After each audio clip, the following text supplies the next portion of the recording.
voix du peuple, oh, la voix du peuple, oh, c'est bien, oh. Vincent Chilouise, étoile de la presse. La voix du peuple, toujours longueur d'avance. Les informations partout dans le monde. La voix du peuple, toujours actualité, la actualité. La voix du peuple. Très heureux, il y a mon ami aussi Ebélé.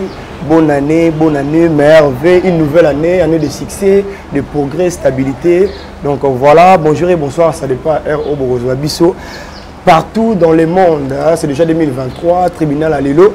Vraiment une émission, c'est une première émission pour l'année 2023. On a déjà mon abonné belé à la voix du peuple, bateau balingara biso, bateau ba commentaire ba vidéo na biso, ba suggestion na bino, ba remarque na bino, surtout ba partage na bino et ça la rato, ça la vraiment musala ceux qui toko. Merci vraiment pour ça. Donc je suis là avec Vincent Chilouise comme d'habitude, pourquoi pas aussi citoyen du ciel na bango tomero solo la lisu pour la tribune na mokona lelo. Daryl Dionté c'est derrière la caméra, pourquoi pas Paris ça et ça on a régie.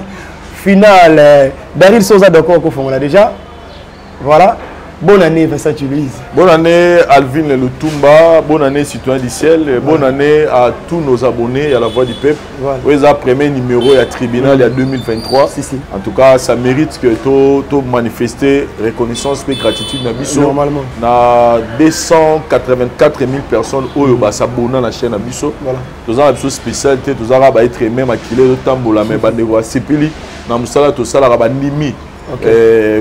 Sur les stades de martyrs, mais tu as 3 fois. Donc, merci beaucoup vraiment la bateau. On va continuer aussi avec confiance. Et je pense que cette année, on va essayer encore d'améliorer le programme Nabiso. Et ma caméra la bien. Et puis, ma surprise est ça. Et si quand on va à la voix du peuple, comme ma calamité, je pense que tu es prêt pour représenter l'Oroni. Tout ça, il y a un compte sur la chaîne Abisso pour que nous soyons encore plus professionnels. Voilà, merci beaucoup. C'est Alicel, bonne année. Bonne année Alvin, voilà. Bonne année à Vincent, bonne année à abonnés sur la voix du peuple. Merci na confiance pour PSA Abisso en 2022. Voilà. Pour 2023, Maramasika, programme Sika, Vincent Lobby, cadeau, surprise et belé Zoya. Merci na abonnés sur la citoyen du ciel, musique TV, Bozo Poussana. Tous ensemble, tous toujours à pour nous servir bien. Voilà, merci beaucoup. Citoyen du ciel, nous avons Vincent Chilouise parce que Vincent Chilouise, tribunal et tous les cas, nous avons vraiment appelé à Batébélé et on a profité, n'a pas non directement, 1 million de vies. J'ai bien piana, à peine qu'on fait la chaîne YouTube et puis directement, clip à Liboso, générique, 1 million de vies, 11 jours, on a habité par rapport à ce Voilà, papa chéri puissance. Papa chéri puissance, na lobby que comme mususu tu peux ça dans la vie tout ça ça on va jeter. Papa chéri j'ai même puis on a confirmé sur la puissance ya osaranate. Et puis na ça papa chéri soit autant la vidéo OK.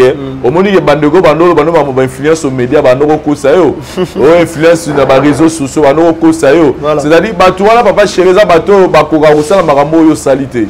Bato ba mona ke bazana une capacité à réaliser makambo yo réaliser na YouTube ya ba ko ça OK papa chéri bato na influence aux médias.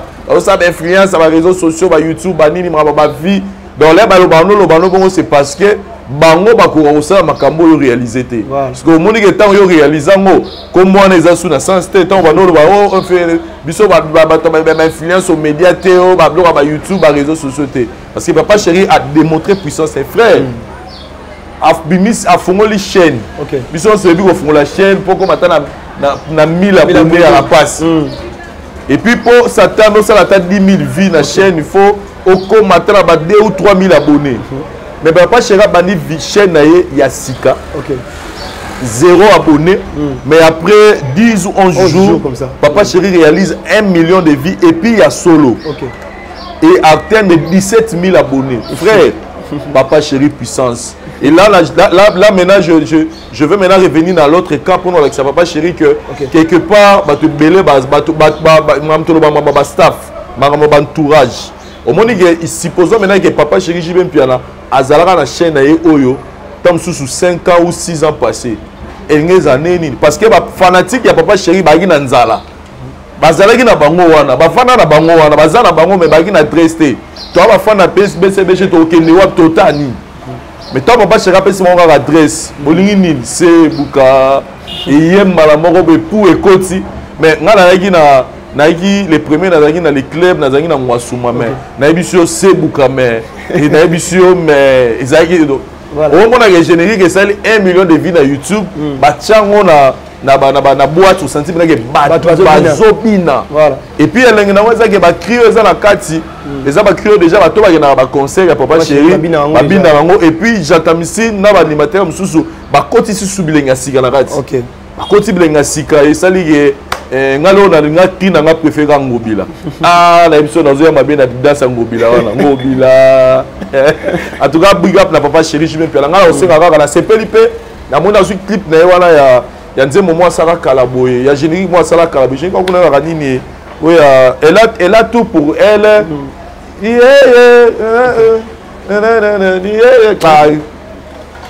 olingi baka dans la souve bon micro wana donc super générique wana atcha on chaîne na kuna donc il a dit que là on est pas dans ngana na moni déjà avant même na lobango j'ai compris que papa chéri déjà na équipe bazo gérer chaîne YouTube na e ba comprendre que YouTube sans contenu il a là OK on est vrai attends ça atangani na za boye ne na côté ça na betika ata 10 jours na côté chaîne ba vidéo te au sens na chaîne bene fazara donc chaîne il faut ba contenu papa chéri à répéter à tout moment ba répétition na ezalaka ba créer ba contenu ba répétition ba concert ne ça papa chéri betaka na mona ko rire ça la même chaîne ya tchana nega ba concert wana mais papa chéri ko ba concert na ye ba blog na ça la salara wana faut vraiment chaîne ezalaka pe na ba contenu et puis pourquoi pas vivre ma clip en tout cas force à papa chéri j'ai même piana pour les 1 million de vues réalisées dans moins de 10 jours la chaîne Yassika papa chéri puissance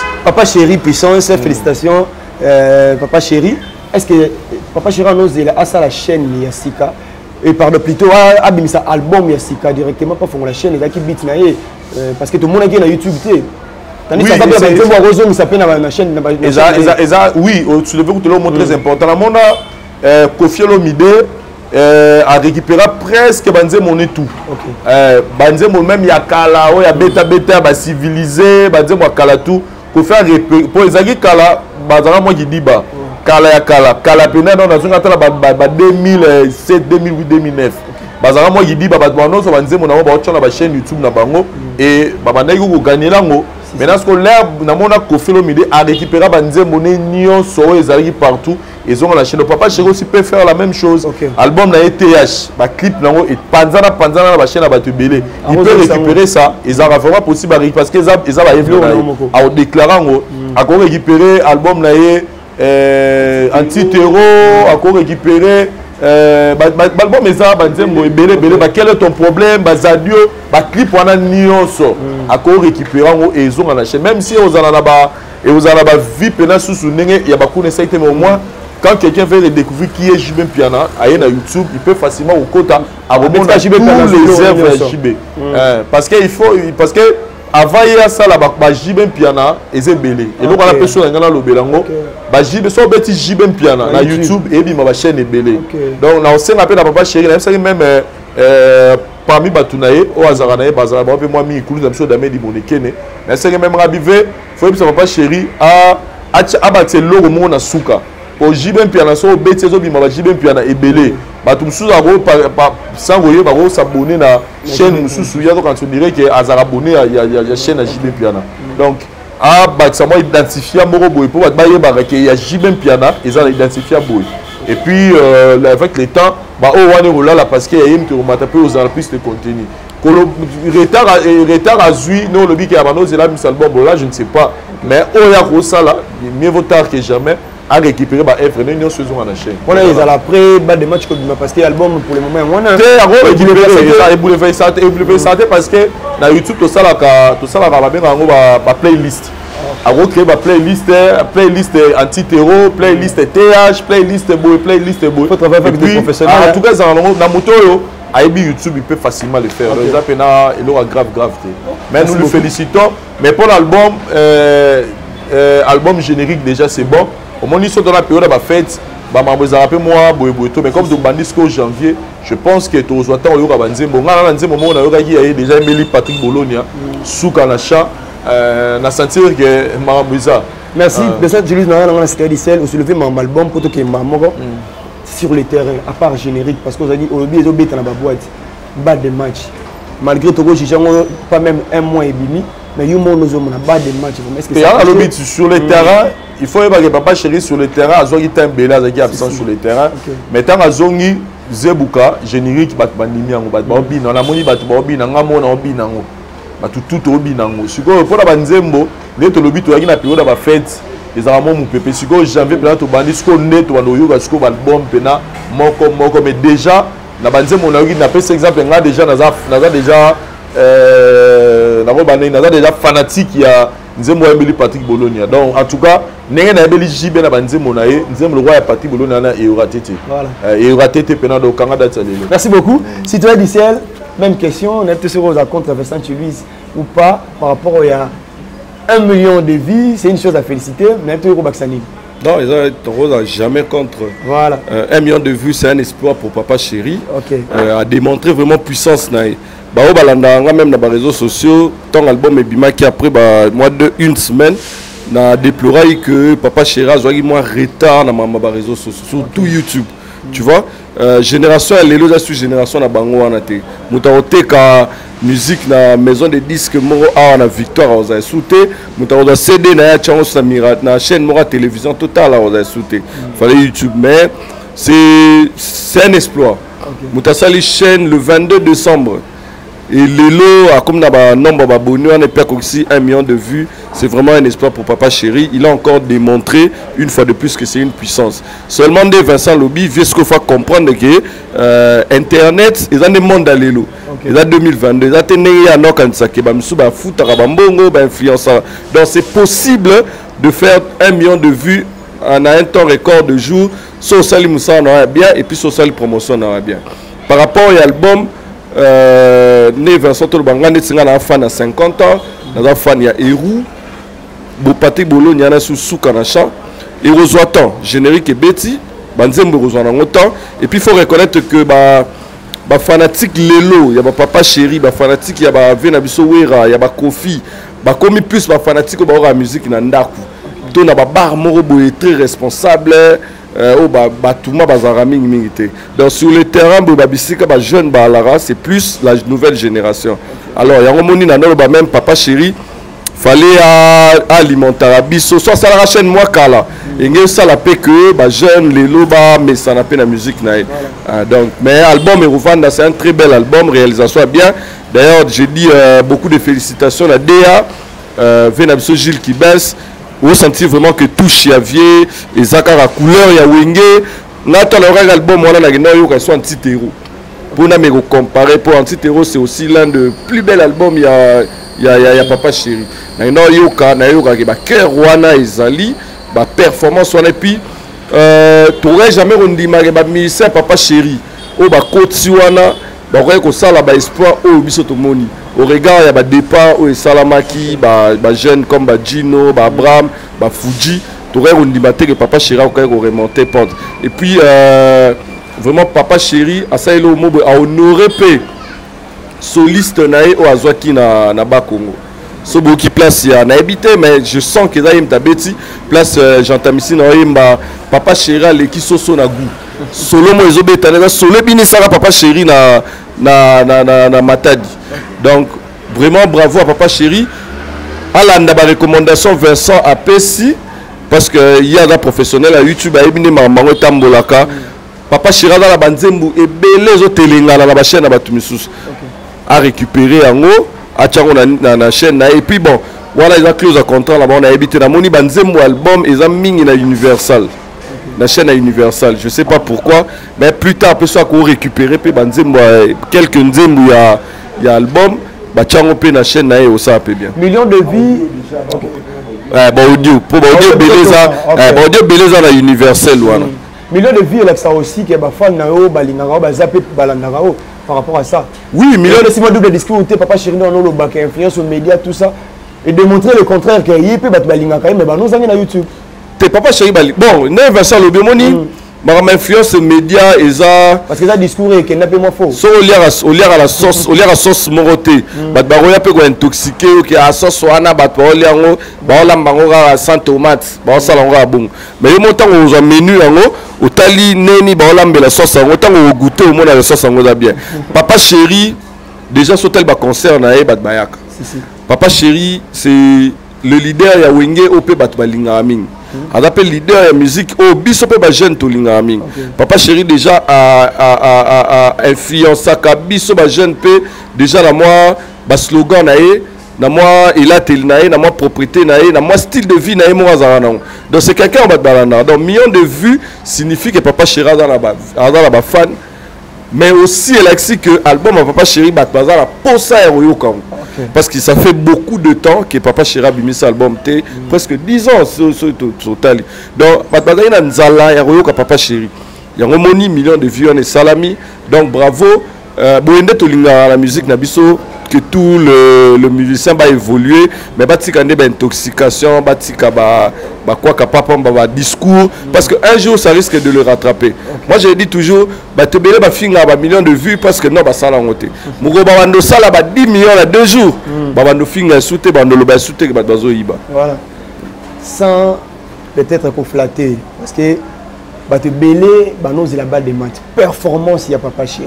Est-ce que tu aurais trouvé papa chéri parce que mon monsieur a enregistré Kalamadi mon monsieur je crois avec au côté c'est-à-dire tu aurais trouvé pena papa chéri au ba te belé ba nous na balle de match si faut choquer les gens ndé nga na yoke balle de match na bi ke ba te belé na commentaire ba za David nanga ba nzembo eza kitoko na ta balle de match ba nzembo papa chéri yemo ayembi voilà.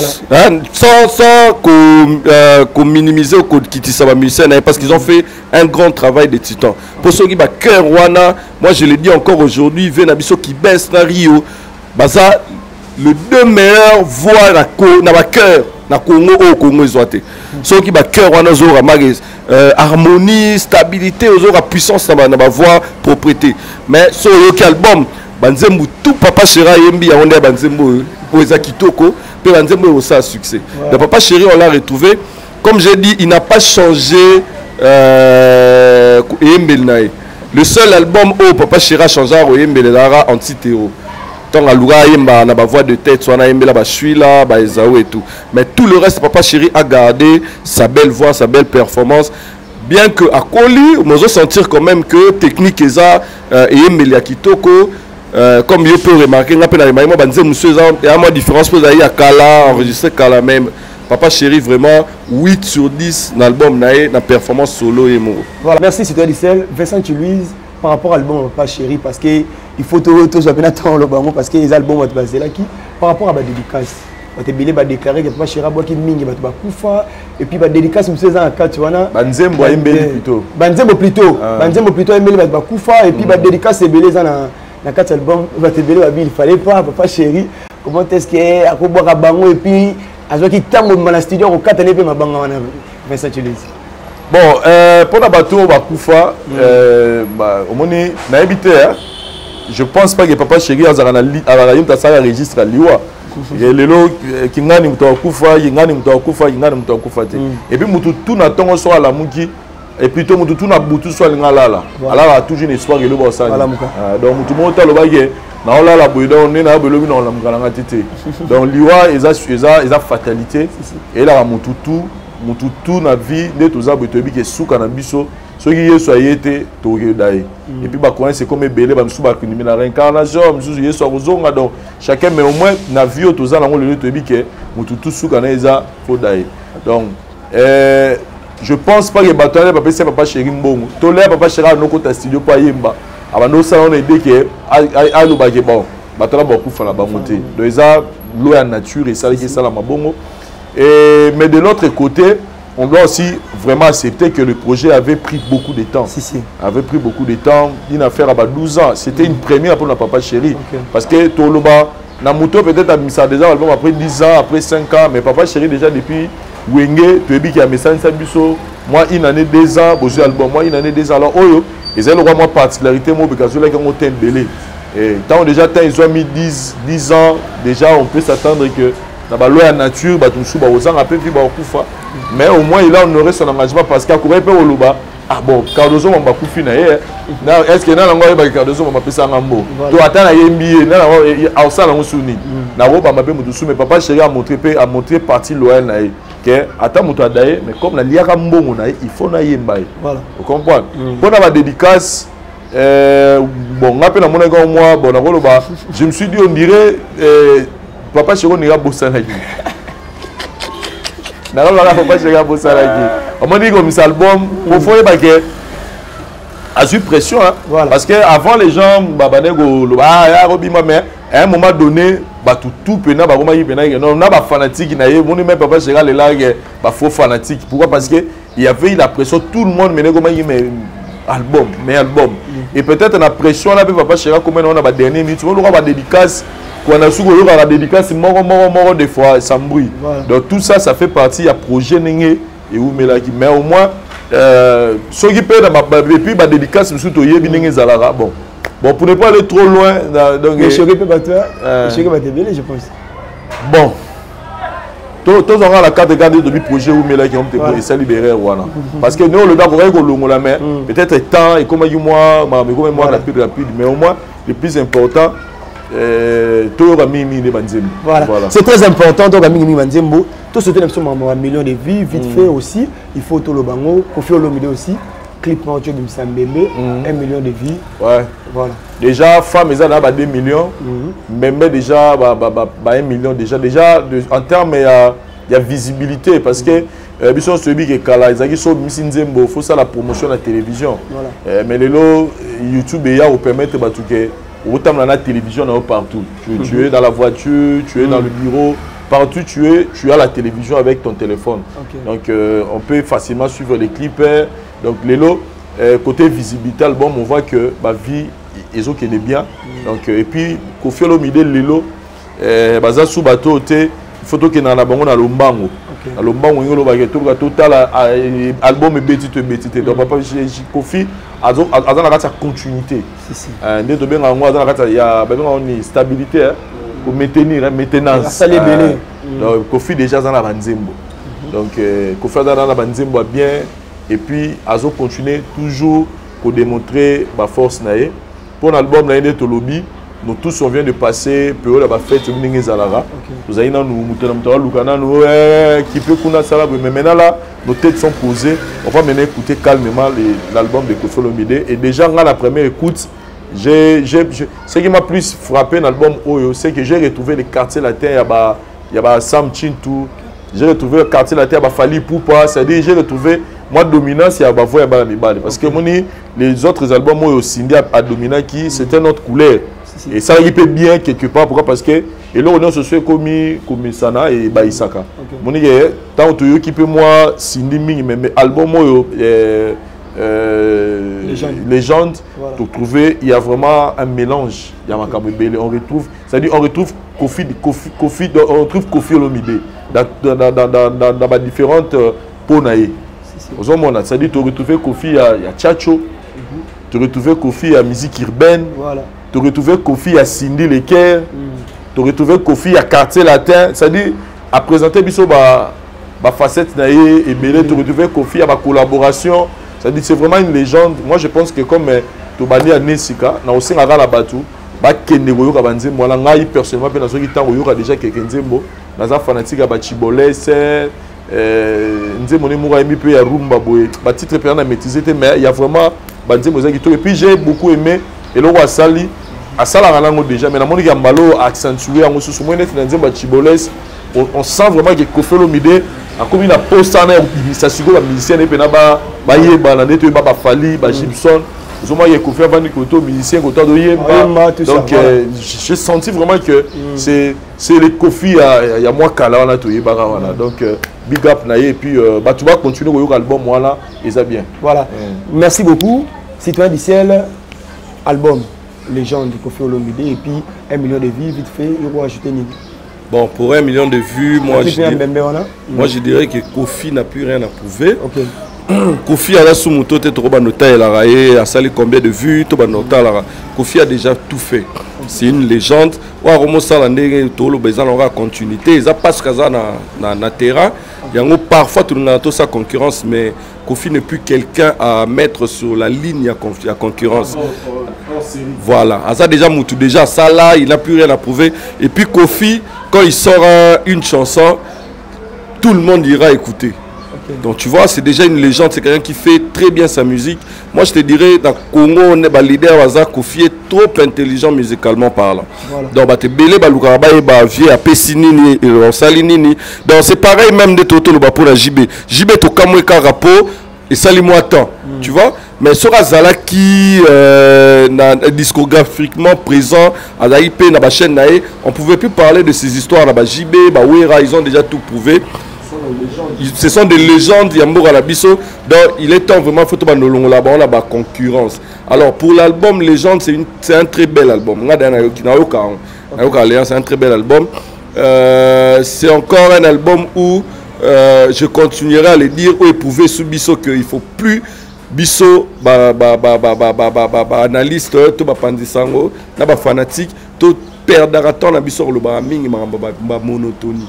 Tu vois, l'identité de Kofi c'est encore révélé. C'est encore révélé na kati album voilà. Et là ba rumba musunga na yoki bena qui ont le rôle à SOS. Tu vois, et puis il a encore, ça fait aussi longtemps que tout le monde est musicien et Kofi s'exprimer vraiment dans kati album. Et puis il y a ba clip Baza voilà. Voilà. Donc bravo à la légende Tozela. Album à Kofi, comme j'ai dit, c'est pas un album où Bisoto ba concurrence à Banini. C'est un album où il faut Kango paisiblement parce que c'est déjà une légende. Anelo Rosate, elle a plus de 17-20 albums à succès. Donc, ils ont continué la carrière, mais toi inciter plus les gens à aller écouter ça. C'est un très bel album. Rumba bien, poème bien.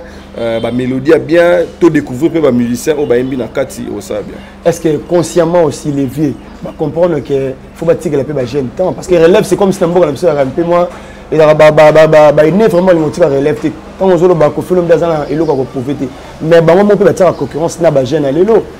Bon, tu sais c'est hybride hein, c'est parfois difficile nous toi dans le terrain. Alors, on a tiki la bango basala. C'est raté, c'est compliqué. Mais ils sont conscients. Ils le savent qu'ils n'ont plus rien à forcer. Voilà. Vous comprenez? Ils ont fallu faire un conquérir les sous mité mabatou, mata, basan. Mais vieux le roi JB, Kofi. Qu'est-ce qu'ils ont encore à prouver? Mais ils sont sur terrain, ils ne peuvent pas dire que Baza, il faut bâtir, mais en soi naturellement, on sent déjà que Batiki relève. En soi naturellement, on sent déjà que Kofi a préparé déjà Fali en quelque sorte, a préparé les musiciens. Mais il y a rappelé à la suite, ils ont appelé Yomoro individuellement ou même la carrière. La carrière dans le groupe. Mais le leader peut vous mettre en avant. Moni, tu as fouli déjà, mais c'est à toi aussi de rendre maintenant à ton tour fier ton père dans sa carrière à bien. Vous avez fait héritier, Fali, Fabrigas, Binafilé, Robinho, Inon Sibi, la fierté. Il y a équipe, il y a aîné na bango parce qu'ils font bien les choses. Voilà. Mais ils sont sur terrain, bango ça, fait bimisa. Ngalona le bara vie comme le roi. Au moment de l'époque na bango ne Zaiko, ne vie Madilou, vie Pepe Kale balai. Bimisa banzembu et osaki toko biso toroyoka et ça ba succès. Mais au moins n'a jamais vie na Madilou ba ça ba concurrence ici na ba wenge. Ba wenge se faisait de concurrence entre eux. Wenge pena Kofi bada presque génération bon pas génération mais bada presque pembeni ba sala pe moi concurrence na bango mais à ce stade où tous lelo ba viwana ba passa déjà bâton voilà mais bango te bango sala bango te ndega ekenda na musique na biso mais naturellement déjà ba format bango ba passa déjà bâton parce que ba viwana ba sous lelo comme remona sous jamais vieux le roi wera les gars plateau aba nos concurrencer les sous héritiers en termes de polémique, en termes de quoi qui ont concurrencé en termes discographiques. Abimisi œuvre naïe, il n'y a pas bimisi œuvre naïe, batbayoki. Et viona bisonios trop yoka bango parce que ce sont des légendes. Faut tout ça la place na bango na niveau na bango. Vous voyez? Alors comme on dit parfois tout le baraké na linga phrase mo Samuel Eto'o le Barabi, Messi a joué avec lui. Mais aujourd'hui Mbappé joue avec Messi. mais on est pas la compétition. Donc ba fali bazo betana mon pao. Bazo betana ba vieux quadra, mais ba vieux quadra ba beta so ba monter, ba vieux quadra da ba leka ba sala des gens c'est là na bango. C'est à eux maintenant ba luka ba sala marambu bien pour que l'habitant ba on peut ba comme na moi âge moi avancé to na carrière moi un peu avancé, to le bapé que non Fali n'a plus rien à prouver, Ferré n'a plus rien à prouver, Inosbi n'a plus rien à prouver, le Leromi Tour yaba bébé Nchor et comme il tour à bébé Tchoucha. Voilà, merci beaucoup Citoyen du Ciel. Nazara Nayo, Citoyen du Ciel par rapport à Fali Poupa aussi, album Formule 7. Ok, ça dérange pas? On peut acheter. On a intervenu, le mot à suivre, le mot est vraiment très capital. Toi d'abord partageons dernièrement là, de Gonanga Mogo, il y a ba comparaison. Voilà. Au moment moi j'ai eu la chance, il y a aucun mois Abidjan, il y a solo la peine à Bandego, na m'embêter la musique. Au moment photo il y a au classe à Batu, la musique na ba domaine tout. Au moment il Batura ba Kofi Olomide, ba Jibem Piana, ba Weranson, le lo ba légende. Voilà. Baza bato tant to beta tant to ça ba makelele na biso to ça ba musique. Bango normalement to toucher à bango souté. Au que jamais na Abidjan yo gao de Bordeaux en ça la polémique na Alpha Blondy au coup tango jamais au que jamais na Nigeria au coup baba na boy en ça la conflit na polémique na ba plus quoi to na ba tout baba impossible coup to mo par exemple Joe na ni Don Jay-Z c'est-à-dire Asana déjà ba succès dans sa vanissa structure mais yem top pistonné sur ba jeune ba bi malelo barema tout ça barema au moins jamais réellement ça la polémique na Don Jay-Z et au salama kati voilà donc il faut savoir toi ba rasco ko classifier rabat le roi ba wera ba Jibé ba Kofi ba Nyoka Longo c'est-à-dire ba Tuana tant au stolo ba faut toi ba classifier le lot sur ça polémique à ministère sur ça comparaison faut ça ba comparaison ba ministère au baza presque tout ba le roi génération monde de l'Obara c'est-à-dire on voit Ferré, on voit JDT, on voit Céléo, on voit Bill Clinton, on voit Fali Poupa, on voit Héritier Watanabe, c'est-à-dire au moins la bateau la histoire parce que Ferré, Fali, Fali, Bouron Pela, Alain Pela, Narozo Sunani. Na kewapi na just diena c'est-à-dire batwana tout na otanga wana bana histoire moko pourquoi parce que bango so ba évoluer na orchestre ya ba leader wana et que lelo basali ba orchestre do ba yebani faire na par exemple na Gibson basala na pe polémique tam sur ba car de dans ba polémique à musique auto mona ya kangili muninga car c'est-à-dire bana histoire ya beta vous comprenez voilà. Mais mutulora nani mutulora gaz mawete ana histoire ni na faire oui sanga oyo ça polémique ni ya gaz mo était na faire OK on comprend ça dit il faut toujours ba respecter ba légende ba Kofi oh tozo benga lelo tozo mona lelo à un moment donné azaki le roi demi-dieu en Afrique voilà tu pouvais pas passer quelque part sans pour autant ba beto le combo ya Kofi ba oui le Lumumba à un moment donné ba oui le roi ba demi-dieu en Afrique OK Kenene c'est ba Nigeria no fali penota film à Nigeria pena chamu kwale yakope sambongo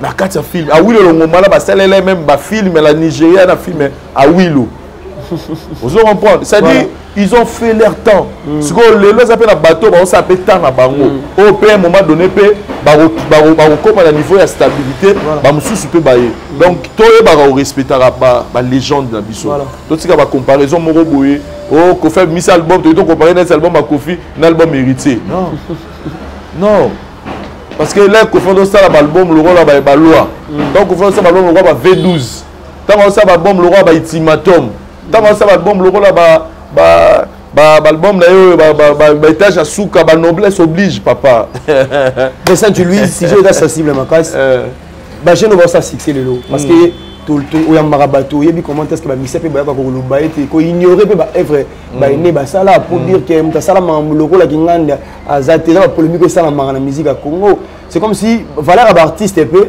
ils ont bunga pas ba jeune lelo té siko lelo wana photo solo lango voilà au moni na tu peux de solo ko fait le midi tu sais que niveau au Kofi à Komaki voilà na niveau ya na beta masolo ya ba Congo na beta masolo ya musique isko yo eza exporter libanda, c'est-à-dire on parle de l'artiste du point de vue international. Niveau au Kofi akomangi na en Afrique papa na ngai nazano sincère tabula ya komangi en te Franco Luambo akomangi en te ba réalisation au Kofi asali o ba réalisation o tabula ina Franco basalaki wendo asalaki en te. Vous comprenez? Voilà. C'est-à-dire wendo za légende tabula itanga osa ba succès wendo déjà za légende. Donc tabula yo okuta wendo asalaki makamo boye tabula la gaye a poussi pe makam na niveau na yemoko boye o pe revanda pe boye alobi boye na ke ngala réaliser ki boye o pe tamsusu tabula ya beta ba Olympia na Marie ba Olympia ko taper moi ba mbrouille belé mais to bi ka beta ko Olympia tamsu abeta ngo avant wendo tsa kufa beta Olympia te ozo comprendre sikoyo Kofi pe tangwaye Kofi pa sali ba makambo yo Kofi a exporté musique na biso ngala dans Kenya moko bozo sanga ayebi ngala te baza fan ya Kofi ozo ideti. Voilà. Et dans toute la question, qu'est-ce que tu aimes chez Kofi Olomide? C'est la mélodie. J'aime les mélodies de Kofi Olomide. Je m'en fous, je sais qu'il parle là, je ne comprends pas, mais moi ce qui m'importe c'est cette mélodie là. Vous comprenez? Voilà. C'est-à-dire que Kofi a même couleur sur la musique. Voilà. Kofi a même ma performance sur Kofi ya kolak sabatuke so ba ba ndimo koza musicien munene il faut beta Zénith, Olympia, Bercy. Voilà. Wenge ba obatila biso Stade des Martyrs. Vous comprenez? C'est-à-dire que chacun dans son époque bazo ko sala makambo o soko tali na sima ezala kité et soki soko to yeto to na période da Wenge. Tant qu'il y a une période à Wenge, tant qu'il y a par exemple la période à Kofi. Tant qu'il y a Kofi Olomide, tant qu'il y a une période à Kofi Olomide, tant qu'il y a en Afrique, si on a un Simon, on a un moutari na Sima Kofi Azate. Vous comprenez? Voilà. Bon. Bah oui, le long m'a bazaki na bossani peut-être. Bah oui, le long m'a bazalaki. Bah Wenge peut bazaki. Ça dit, tout ce qu'à moment on a, au monde guerre, bah tout bazaki. Si qu'on lelo, et ça la musicien moko oyo yoke, a sali makambo yo, ce qui totali na Sima tout le monde guerre. Asali makambo ba oyo ya kutaki avant ba salaki noté. Voilà. C'est pas que to baso ko ignorer ba fort ba saki liboso te. Ezaka makambo ya attends. Yo na ngai kala to zaki ko mona téléphone télécell ba to mbongo. Nde ba na téléphone da ta munene. Voilà. Ba to pe ba no solo la gati. Ba no benga pe ka solo to benga mais to ko mona ba iPhone. To mona ba so telika iPhone 1 na iPhone 14 au monde il y a différent mais ça va iPhone moko et ça va téléphone moko iPhone donc ça n'est pas na musique donc iPhone 14 a l'équipe iPhone 1 na ba performance na ba option voilà vous comprenez donc ça n'est pas na musique le to ko ba tege pour mundela a résoudre ça iPhone 14 fa ba na iPhone 1 donc ba non na 1 amoni ga 1 te na sala 2 te 2 autres angelo na sala 3 na sala 4 ndenge mo pesa la musique donc wendo asaki wa ko sala il fallait wendo azala pour fali azala il fallait wendo sala makamoko boye pour tabula ya continuer pour Franco continuer pour papa mba continuer pour Kofi continuer pour Koto pe fali azwa fali pe nga zuwa na pe abani pe mbawo aoki mais un moment donné au limba. OK. Vous comprenez? Quand vous gaz, vous allez récupérer Singawana, il n'y a pas bani Sumbam. Si au moins c'est comme ça. Alors on doit accepter les efforts. Il y a des missions dans ça. Dans mon coffre, il y a poussé musique à niveau moroboui. Il faut te mettre ma boko. Mais tant que tu mets ma boko, tu peux pas moto pas juste Singa pas Kenango. À Kenango pas que il est là à pousser peu, fallait à pousser peu musique. Tous à voir ce qu'on devait dans solaire. Il y a un peu tous un peu professionnel. Fallait pas juste Singa la pousser en haut. Lobby peut mutum soit besoin Singa la à pousser en haut. Donc le baquet mutuana a sali makambo le kao. Donc voilà un peu. Voilà, merci beaucoup. Si je vous tellement sensible à Vincent Tutu, il aime ce métier. Mais ça, citoyen du ciel. Voilà. Est-ce qu'il faut imposer jeune à Lilo, Babo ça n'a pas histoire malgré fort ça là. Est-ce que les grands aussi, il faut pas accepter que ma jeune au baye, tu peux cet exemple à Fali pour pas aussi. À Sali O peut-être bon parce qu'il t'a ça à telle époque là bas. À Sali O. Voilà. Voilà. Pour être sûr. Merci beaucoup. Pour être sûr. Voilà. Pour être sûr, toi vas accepter que Fali pour pas à Sali O, bon on peut à l'époque d'abord parce qu'il t'a ça là vite fait pour toi dans ce actualité monsieur. C'est clair. Voilà. Le respect doit s'imposer, le respect, il faut la mutuelle. Voilà. Tout autant la biso soit ba autokunda roi Pelé. Tout ngana to sola non. Carrière à roi Pelé. Na carrière à Messi. Tout à l'angle. Il n'y a pas photo. Voilà. Mais ça, c'est la carrière à Malunga. Il y a Belé. Roi Pelé a gagné 3 Coupes du Monde. Mais Lelo Soabé, ta légende numéro 1 football, c'est qui? C'est Roi Pelé, papa. Roi Pelé, c'est le number 1. C'est le dieu du foot, le roi. C'est-à-dire quoi? C'est-à-dire que vieux Nabisoana, Tokolongo Laka Bangote, Nere Vincent Lobi, Lelo Babenga, le père de la musique moderne, il y a Congo Nabiso Kale Jeff. Voilà. Est-ce qu'il fallait avoir le Kale Jeff, le père de la musique moderne? Mais il faut reconnaître que dans chaque génération, il y a toujours une tête, il y a toujours quelqu'un ou Excelara, Akenda, toujours Liboso. Dans la série, il y a Franco, tout le monde a Franco, na Taboulay, Briaki. Na époque Zaiko, tout le monde dit papa Wemba Moutou, Ake Liboso, les Kabango. Na époque Wengepe, on a posté dernièrement à Wavin Absalem Akaba, Prince, ordinateur, Moutasala Wenge. Mais il y a quelqu'un, le Binarabi, à Sala carrière à Malongate, pour Wera Najibé Baleki. Mais en réalité, pas sur hôtel na Wenge, qui ont brillé? C'est Wera Najibé. Ne ba briller, ba Sala, ba on ne ba tête d'affiche. La génération OP a une tête d'affiche. Voilà. Donc, le respect doit être mutuel. Bah vieux, bah respecter, bah ndimara. Moi je suis sûr qu'en dehors ma caméra, bah on tout, bah ndimara, bah on va éviter, bah oyo, bah ça niveau tel, bah bah ça la paix, bah ramourler bango. Mais seulement déjà musique là, bah quand ça un virus, mon boya, biboya boya, il y a impolitesse. Tu vas voir, moutumo bah auto banane musique à peine 10 ans carrière solo. Ayembi moi elo moi moukié a romo clashé na mouto à ça là peut-être 25 ans de carrière avec peut-être 17 albums à succès abando clashé oté à ça le autant humanité. Donc c'est comme ça né Vincent Lobi soki moutou amba ayaka kimimbango aki asali 10 ba o baye ba on a peut-être l'énergie ko le kai ba on a peut-être na nini ko le kai ba ko koma ba komi na 15. Donc la vie est comme ça, la vie est comme ça. Donc, bah, oyo, bah, yak, bah, zala qui avant, faut bah, ndima que, bah, ope, bah, zoya, bah, osala marambo, les gabiso. Papa, toko sanate, à part hormis polémique, na façon, oyo, musicien, Ambassi, oyo, Vincent Yambaga, lobelaki. Moi, je pense que c'est peut-être la manière, ya lobelande, l'obama et mabe, na maramba polémique, na biso, oyo.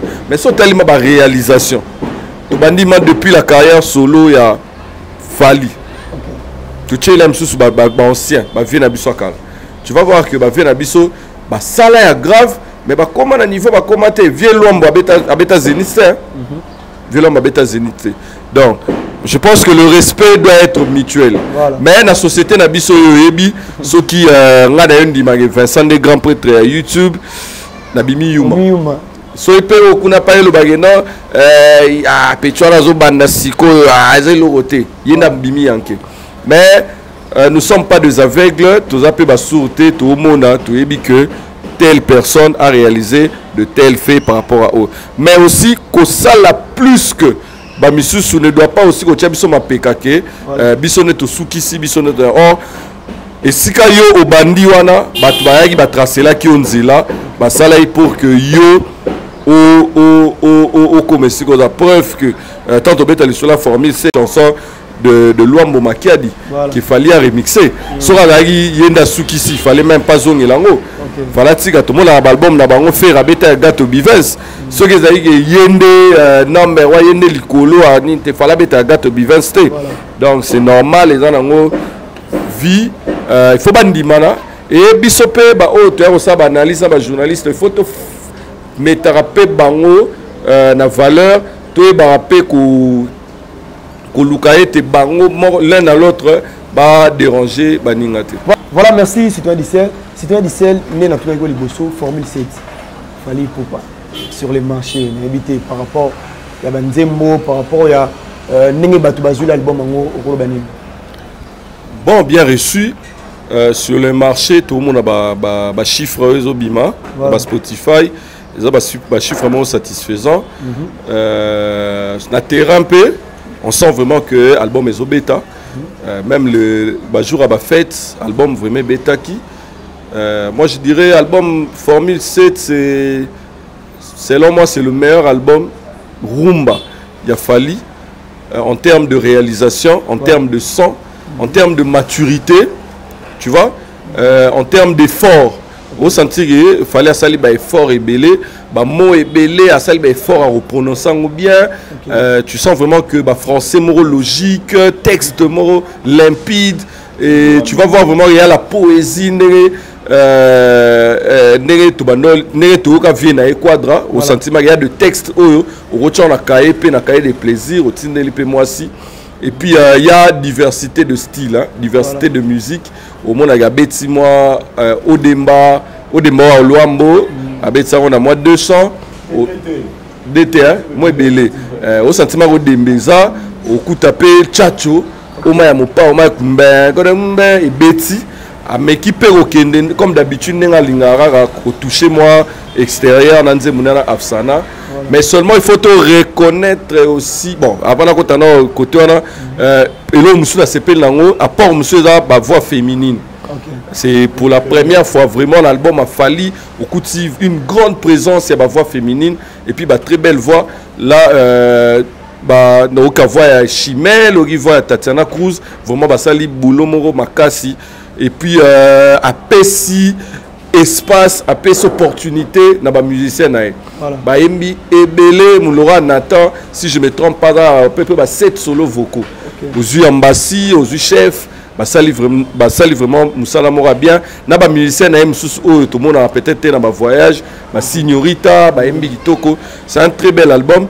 Mais aussi, côté Moussou César, il faut reconnaître que le générique, il a fallu à la hauteur il y a niveau album c'est la vedette animateur il a fallu vraiment travailler vraiment voilà travailler vraiment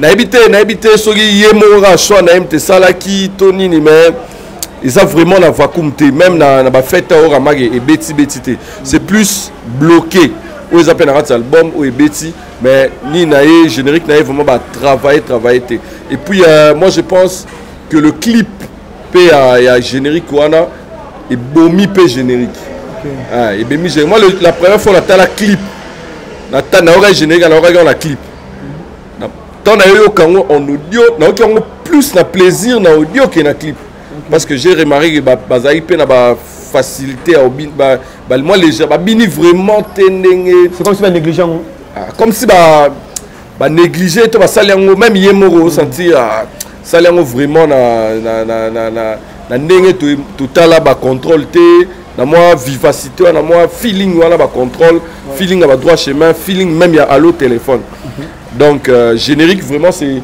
un point négatif dans cet album voilà et puis il y a des chansons aussi des petites chansons le rôle à Zena chanson le roi Zena chanson le roi Miding Class à mon avis ce sont des chansons où il faut figurer peut-être dans l'album voilà selon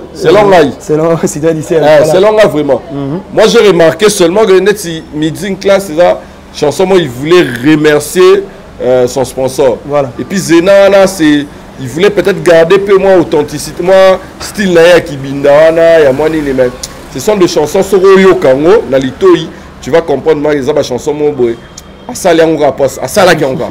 Ils ont tellement gazouagi vraiment n'engo par exemple Mayday, n'engo éternité, n'engo SL ou magena vieux à check mama ele à vendre les chants. Ce sont des chansons où à sali comme bloqué, tu vois. Mon néa le bail à sali bloqué, ma chanson mode d'amusement et à qui mais bloqué à qui na moi moto na moi simi.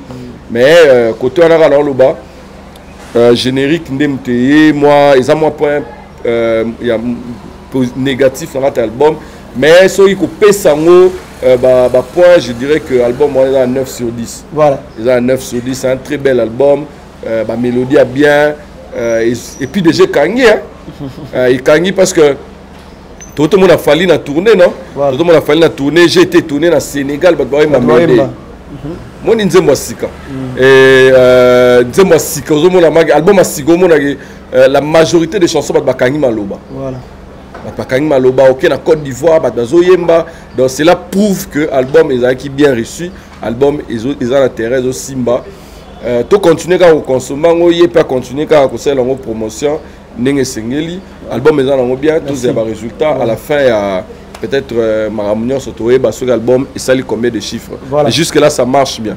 Merci Vincent Louise Formule 7. Bon, en tout cas, je n'aimerais pas me répéter. Mon frère a tout dit. Mon frère a tout dit. Vraiment, on a s'appelé dans l'analyse. Je suis totalement d'accord. Naza 85% d'accord. Donc, pour ne pas me répéter. Donc, moi, je dirais seulement que c'est l'album où Nenga Lobby est le meilleur album en Fali. Depuis que Fali a droit chemin. C'est un album où là où on sent que Fali a atteint la maturité, c'est dans cet album. Voilà. Et puis bateau baro babenga la binga la souvenir temps ya boyoka nzemba liboso tina suka na mi lobika na suka nga bia kongola mutea mabe par rapport à monotone kongola mutea mabe Fali n'a pas Fali depuis bana beta musique na beta musique abisa album moto. OK. Na lobi bien Fali bana beta musique bana ki bindan koy bana batala lata bana bakate la terre si l'album na suka salaki oyo na nous fala beta musique couleur on fala présenter du son album ezalate depuis fala bana musique. OK. Ezalate c'est-à-dire on sentir dans le lobby on sentir maturité dans quatre albums où on sent parce que chez Héritier Nami Ange Mi Démon on a senti la maturité. Voilà. Comprendre et non on peut pas commenter le bayango album et bimaki c'est 3 ans passés dans le sens que si Magi peut yango c'est notre longo non album on est mutalongo Mi Ange Mi Démon parce que et continue na anal ya ba meilleur album ya mboka na biso très important et continue na premier album mais quand la banane c'est par exemple le gros bango Mi Ange Mi Démon longo la V12 a fait le midi. Voilà. C'est-à-dire qu'ils ont composé de Salaté. C'est-à-dire que Mi Ange Mi Démon, c'est aussi tout ça anal il y a le meilleur album Yambo na biso. Mi Ange Mi Démon et Etikali. C'est-à-dire ton enfant ton yo ka ba gombe na gombe, to yo ka ba nzembo. Maintenant si ko na kati ya banal il y a le meilleur album Yambo na biso. Formule 7 paye, bas font les cases na ye à côté. Papa ba nzembo ça ba GT. Medei SL Bakalos, papa va dire bah je t'aime, bah amour na yo, bon moi inanga, papa va dire en tout cas, Fali Poupa, félicitations. Nous, comme on le dit, on est fiers. Dans le monde sénégalais, bah ivoirien, bah oui, bah nzembo la lingala, na on fier, na on ça va tout gagner, na pena congolais le Fali. Donc on est fiers de lui. Voilà. Mais personne dit oui, que les fanatiques peuvent changer. Oui, que ceux qui sont musiciens Fali na ko sauter ba yembi voilà.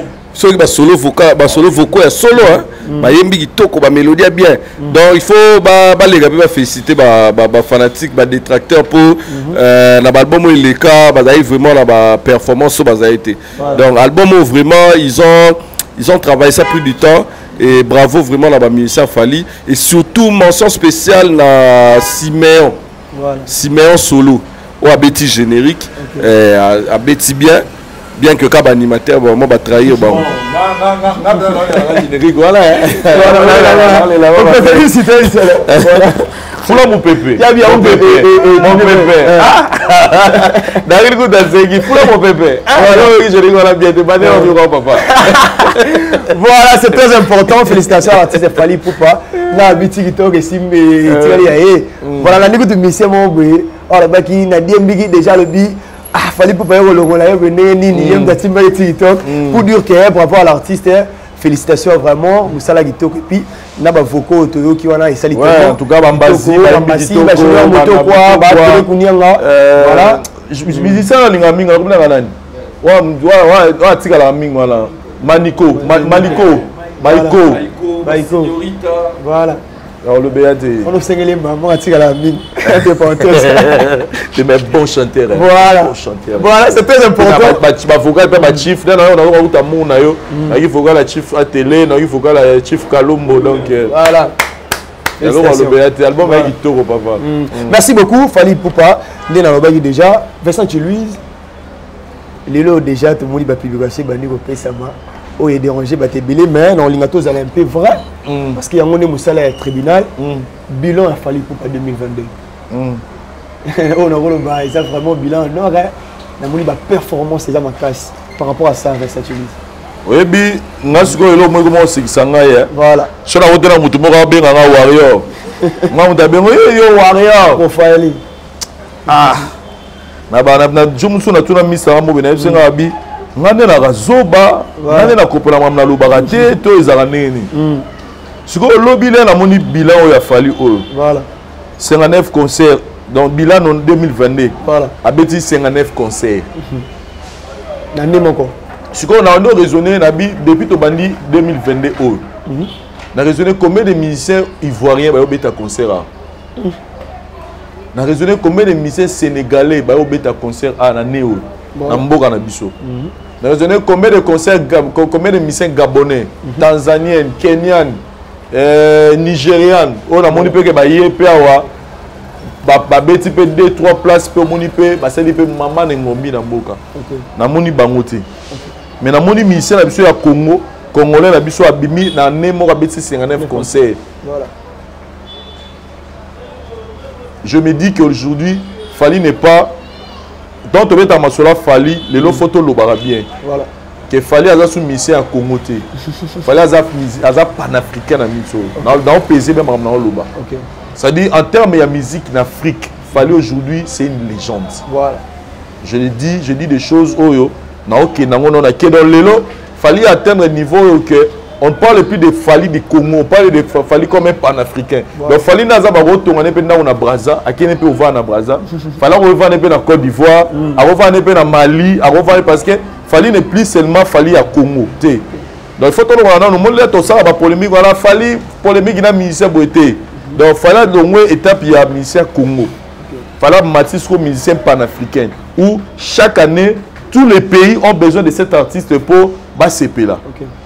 Chose oyo la génération na oyo lelo nani semblable à Zati voilà tozana na misambo na biso ba bima no ba libanda ko beta na ba libanda comme ndenge zaki na ngokala et comme tous les orchestres ba bima no beta libanda mais na niveau ya komi na ngolelo ça dit comme na niveau ya komi panafricaine. OK je dis des choses où on a inventé cite-moi un musicien qui a fait 59 concerts des dates vraies parce que tout le monde a un calendrier mais ici ce sont des dates vraies 59 concerts joués voilà et puis nous rappelons que c'est pas pour la première fois réalisé performance ce dans en 2021 Zagi Bongo en 2020 Zagi Bongo en 2018 Zagi Bongo donc c'est déjà ça a pris au moins plus de 16 ans où Lelo Fally tourner en Afrique. OK Somoni Gims adonima Fally ayebi so Gims onima Fally na yebite na no boya voilà surtout que en termes il y a récompense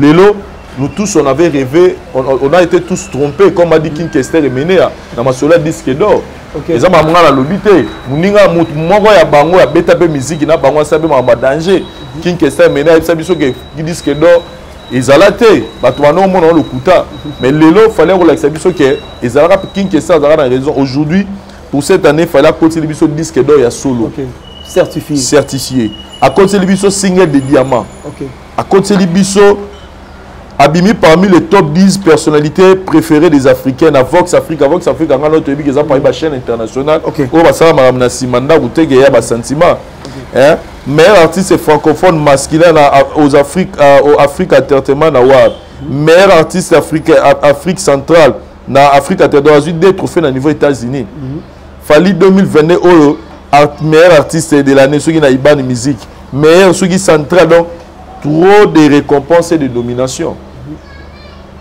Ma réalisation déjà lelo na oloba lelo na année 2022 il y a aucun artiste qui a fait plus de chiffres que les Fally dans ma plateforme nyonso. Na plateforme nyonso iTunes et puis je souligne na album ne formule 7 fallait autour bima numéro 1 toute tendance confondue na iTunes. OK voilà toute tendance au monde entier ma musique urbaine musique donc toute tendance confondue fallait autour à numéro 1 na iTunes. OK en termes de chiffres muta beti ko leka Fally année oyo azati voilà na mboka na biso ya Congo argument déjà ngwana dazo beta masolo voilà beta masolo simanda ko beta masolo te ya Vincent Warrior te na beta masolo ba chiffres ba réalisation tout sur le comme intello tout sur le sentiment les sentiments appartiennent aux fanatiques nous on réfléchit voilà toké na ma invitation Fally pour l'année au autour font la canne voilà A représenté la RDC. C'est un artiste panafricain. C'est pas un artiste congolais. C'est un artiste panafricain. Ça dit déjà la Maramne, c'est ma canne. Ça dit Afrique, ils ont réalisé Coupe d'Afrique. Ma poni yo fali. Ya au sala nini ya au fongo la canne. Voilà. Ce sont des grandes réalisations. Voilà. Hein? Inauguration stade na Sénégal. Stade où bateau ça na Sénégal, Abdoulaye Wade, Fali était invité. Voilà. Défilé à Fashion Week à Jean-Paul Gaultier, Fali il était présent. Dina Clancy Concile, il y a Washington, il était là. Sommet des leaders, président africain non sur Sangani aux États-Unis. Bengi Fali à Bobeta. Voilà. Papa tous à fier quoi. OK. Tous à fier. Tous à la fier. Voilà. Hein? Donc il a réalisé beaucoup de choses. Sortie médiatique, dans le cadre de la collaboration avec Sali, c'est-à-dire que pour cette année, Fali Poupa, et puis il a clôturé polémique et Salama depuis où il a jibé bakanga stade wana fongola. Montero déverrouillé en c'est Fali avec un plein haut lelo et tiga ba dégâts. Je me réjouis pas na baliwa batu. Ba baliwa un peu comme moi j'ai to ba souter ba kufa ou pas mais oui, l'Obama na TV. Oui, papa, ça va confirmer aussi. Bon, oui, l'Obama na TV. Voilà. On peut pas venir au son, mais au moins, histoire, ça dit, à part le concert à Oué, on a JB. Voilà. Concert où continue dans histoire, c'est le concert de Fali Poupa. Ils sont stoyés que tout bazara ou le baran a fallu à stade Yangwana. Et il y a mon arrêt danger. Stade Yangwana. Et stade Yangwana, le lot, tout le monde, na 14 années, ils ont qui place au côté Isate. Donc cette année, Fali a encore percé. Et pour la bande de Koba, le Barnabiso, qui biso toraba warrior, je leur dirais seulement ceux qui connaissent Mamoutou, na ba Evrazo Sala, et comme ici yo fanatique ya Moutouana, voilà ce que comme un jugement, na ba sentiment. Mais moi je regarde les faits. Moi je regarde, moi je ne viens pas faire démontrer mes sentiments que j'aime Fali Té. Moi, je ne veux pas faire les guidjales, le pont, voilà. Mais moi, je veux parler de faits. Oh non, mon a bilan, la sali, il n'y a personne dans Congo a fait mieux que Fali cette année. Voilà. Vous comprenez? Donc, il y a un moment où le numéro 1. Le numéro 1 par rapport à Nanchik. Tant pour le professeur à Salaka, il a passé l'examen, par rapport au pourcentage. Premier de classe parce que le pourcentage à réaliser est supérieur et à les restes et basé assez. Mais 6e de la place à Zobaté, 10e pas Zobaté. Mais tu classifies quand on a un pourcentage d'être au premier, au deuxième. C'est tant besoin de l'Obaraboy. Babi il a fait mieux dans la génération à Bango. Donc, tout ce qui est un débat, moi je félicite l'artiste musicien Fali Poupa qui vient de réaliser et j'encourage Bao Batikali. Année 2023, Bandi, fallait Simba, fallait Katamandi, fallait souter. À Simba souter l'Anzambete, Azara le roi Bissona Bino, Azara Makileta Malanzoto. Donc, les lopé, Bangope, Bakoko réalisé, Makambo danger. Je profite pour féliciter Inos B. Aujourd'hui, je le dis, Inos B a compris et a maîtrisé les réseaux sociaux. Dans moins de temps, Inos B a côté TikTok, dans Kamalum, dans côté 800 000 et quelques personnes dans TikTok. Vous comprenez? Inos B aussi à maîtriser et comme je le dis, on ne peut pas comparer Fali et Inosbi. Inosbi est d'une autre génération, une autre époque, dans le parcours, c'est deux chemins différents, mais déjà, lui il promet que il peut faire mieux. Voilà. Gaz Mawete, je lui félicite. Parce que déjà là TikTok ok partout gaz na bloco à tekaga voilà s'il y a des artistes d'émission ba tekaga pas ba Fali ne tout temps ba gaz va tekaga fort donc moi j'encourage la jeune génération ba comprendre que musique à lelo et comme Mamuga j'ai un ami à Singa Lobby Vincent on peut dire tout sur Fali mais on doit reconnaître que c'est un bosseur voilà ça comme on nous posait parce que Vincent tu as vraiment beaucoup parlé pour le Marambo et ça vrai. Je crois secret, fallait moi parce que quand je dis Papa Sango aussi anime par rapport à l'émission ça là le big le seul artiste au atteint ce stade de la génération c'est Fali Poupa par rapport à la contradiction de l'émission Bela Salaki ce qui veut dire que l'artiste est vraiment ça l'émission là mais secret artiste vite fait voilà faut tout naïe mais voilà je dois être sincère Fali aujourd'hui nous motive nous les jeunes. Bah série de Tchana Martomo Tchana vie la détermination sur le monde tient la vie totale tout le monde a peu parcours na voilà ça sincère fallait pena la rolo ba lelo aroma pe ko inspire aroma pe source mo ya motivation na tongo genre que na otala ya mo boye ataka sérieux na makamne ataka détermination ka mama solo que yesu il faut travailler donc ami kangela na ninga osanga na te donc c'est quelqu'un tout le monde a peine que nga mona fallait avoir Cristiano Ronaldo c'est-à-dire au senti que mutu a bossaka fort pour na. On peut tout dire de ces gars, mais aujourd'hui, si on a un album de formule, c'est toujours un médaille. Voilà. Je peux pas dire que une médaille, tu n'as pas pour la monotonie ou qui nous monsieur na kati. Voilà. Donc c'est un gars qui cherche le roi mal accompagné. Le roi Michael Jackson, le roi Michael Jackson. Mais azon c'est un rumba na kati. Tu te dis mais muto nga ba fala ça la monotonie mais on sera muté à ma bétonine.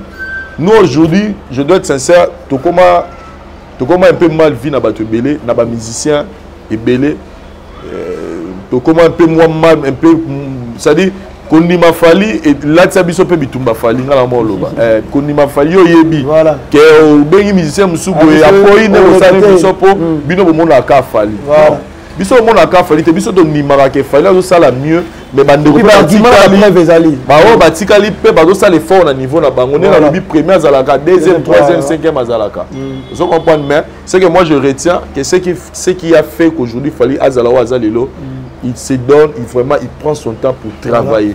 Il a une équipe Moura Makasi qui est dans BTP Maboko, côté communication, côté m'a ramené tout dans Fali. Vraiment, c'est du professionnalisme. Voilà, merci citoyen du ciel. N'invite pas Baksani par rapport à Nyoso Vincent Lobby, par rapport à Bilan Fali Poupa 2022, où tout le monde déjà prévoit. Yoro Baksani. Bon, rien à dire. Hein. Voilà. Déjà un petit bilan. Bilan pesant dans les réseaux sociaux. Sur le Baksara, on a eu que publication et bilan Bakeba. Bakeba. Pourquoi? Parce que nous sommes dans le management dossier on a un pressbook. Donc moi je suis salé en haut, je suis boaki. Il y a un peu dans la grande maison et puis sa crédibilité encore ma casse d'un artiste.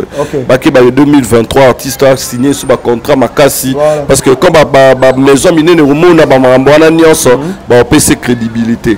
Alors pour peut-être répondre à la question que me posait Vincent le barak que Fali c'est le salarié, je ne peux pas répondre à sa place, mais net total au moins que le gars a la sens en organisation. En organisant Marambo tout autour de lui, à travailler dur, parce que notre l'année Robert Braza, il a dit que l'album Naé urbain, troisième album Naé urbain, 31 chansons de ici là. Parce que imaginez si là il y a Zaki Wapi. Donc et puis Adam tout le monde s'est sacrifié, à sacrifier temps Naé Moussou. Il y a aucun peut-être chill, il y a au sala. Tout le monde a mis il fallait chill à une fois ou deux fois l'année. Au monde à Dubaï, il y a une équipe Naé, Bavandi, Baolia. Donc c'est quelqu'un où à sérieux la maramna do ça, bravo à lui. Bisous un seul le batté, preuve. Avant même qu'on a publié, il fallait publier. Toutes les farabètes à concert à publier la vidéo. Donc les gens peuvent aller sur la limite, ok, même la page, ils vont compter pour voir que la preuve est en et puis et le mot y est tant le bagage maramuso à sala au bas de salaté est-ce que vieux ratondi sa stade des martyrs vieux batondi sa stade des martyrs mais le stade des martyrs d'abord il y a l'impact national hein. Et là nous sommes à salaté le stade des martyrs a fallu l'impact moral international hein. Même pas au lobby là mais stade wana ndebeta mawala nanenga m'a ramené dans salama et puis ça est maman na crédibilité na niveau libanda il y a ça jeté les gens se sont dit à ça la raboué à salir les sous-cheyés et ça na maman na connotation à l'extérieur on voit des étrangers donc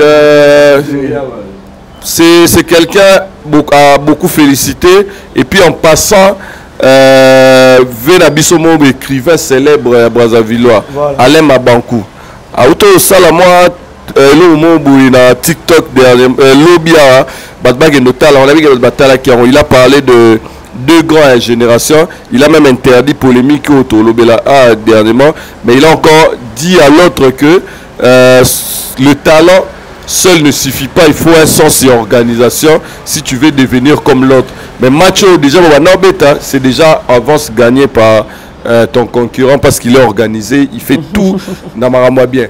Voilà. Donc tu vois, donc merci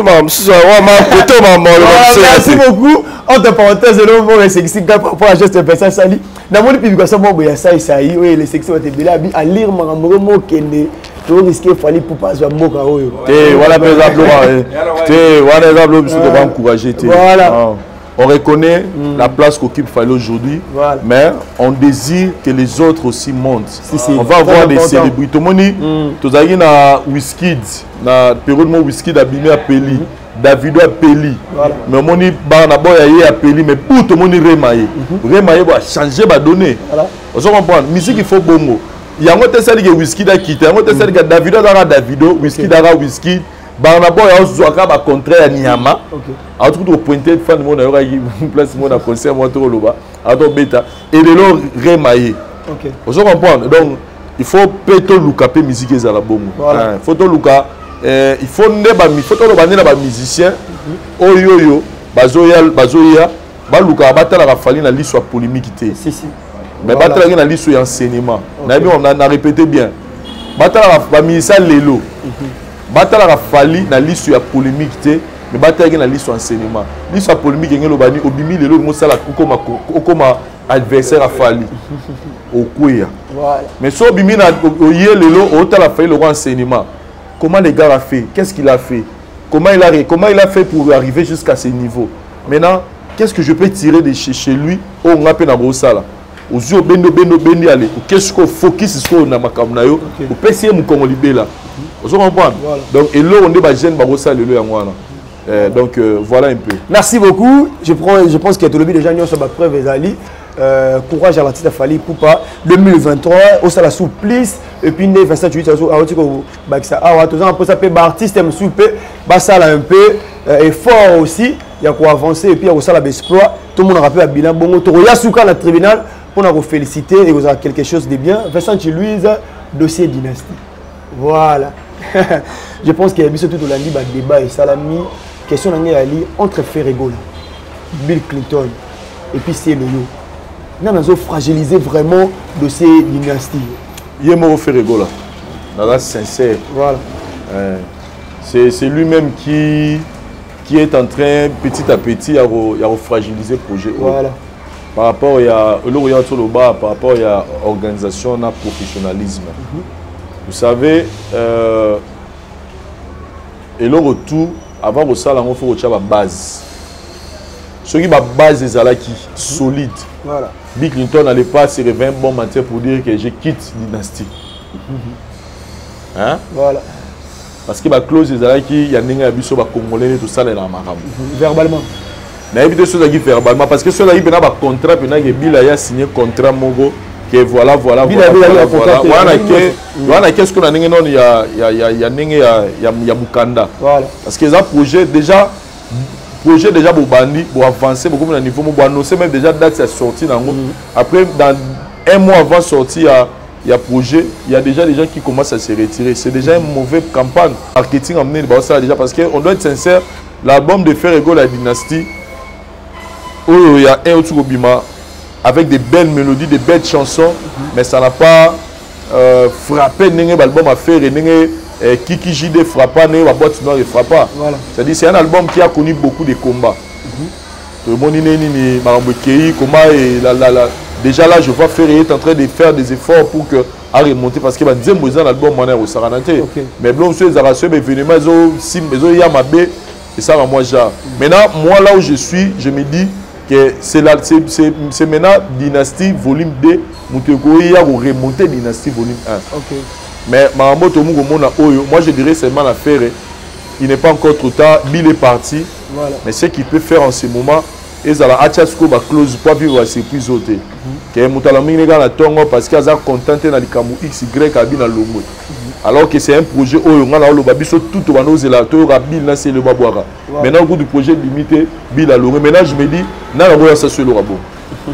Parce que Mouton, tout le monde a cocaïne que ça la sur le c'était lui. Donc faire rêver biso c'est fanatique de la maison mère. On se disait on va subir c'est le nez mais générique milité Bill à Key.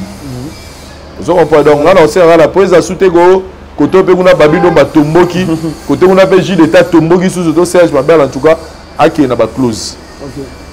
Selon voilà il se murmure hein on est dans ba prévité moi na affirmant exacté mais c'est murmure que selon ba close bazoki liboso zaki ya ka chacha ngala oyemba mabanga na yo nzembo na yo mais il se murmure que comme il est producteur Sony Music a Zupe et Sony Music Afrique a Zupe album mango déjà c'est déjà producteur à continuer loco c'est qu'il faut maramoise à la suko yo na moi transparence monsieur surtout il est combien il était kama tout ça donc il faut y avoir le bi à revoir les sous la bateau batikali parce que toloba tous à la sincère, cet album n'est plus l'album où les fans de mes... Parce que c'est un album, il y a Maison Mère, c'est long. Dynastie, il y a volume B, mais c'est un album, il y a Maison Mère. Mais il y a un moment, il y a un côté quartier latin, à côté ici, à changeant, et comme tu vas être la formule, il y a